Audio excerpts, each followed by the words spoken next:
Hi, I'm Bill Allred, and on the next episode of the Let's Go Eat show, I meet the DA, Mr. Sim Gill.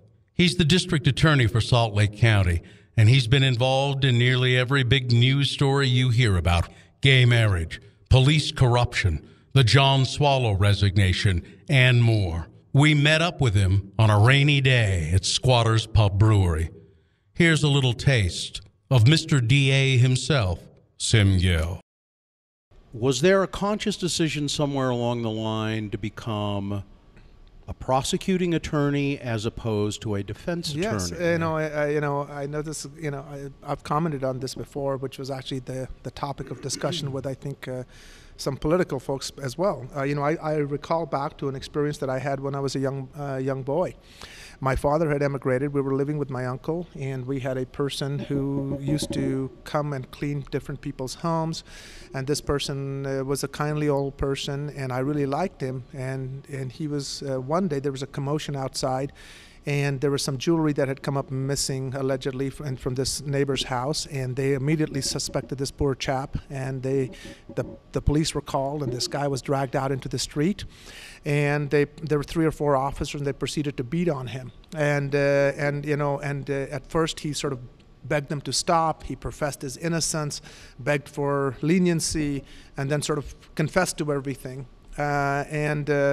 and fast forward a few months later, they found out that he really hadn't committed this theft. But I remember that left such a lasting impression on me. I remember talking to my uncle, and I say, why are they doing this? Because I like this guy. He goes, well, the crime's been committed, they're trying to find the truth. And I go, well, why? What's going on? Well, so they can hold somebody accountable for the crime that's been committed. And I go, well, who's doing this? They go, well, this is really for the prosecutors so they can prosecute this person. And that left a huge impression on me as a young man. And what I learned from that was that institutions, and certainly institutions of power, have incredible responsibility also inherent with that. The state. And so if we're going to deliver on the promise of justice, then it is not just simply having the title, but it's also making sure that the institution executes this responsibility in the manner that it's empowered to do so. And so although many people would say, you would become a defense attorney, for me it was an affirmative obligation on the institution of the state to deliver on that promise to its citizens.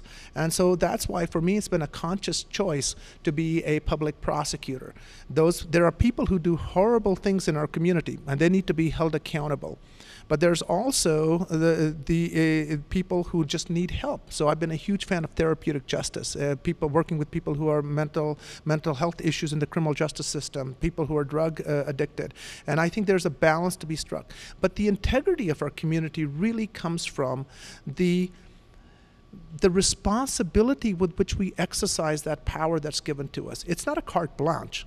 It is in service of our community. And so you cannot abuse that power, you cannot be arbitrary with that power, and you need to carry that power with the responsibility that is with that institution.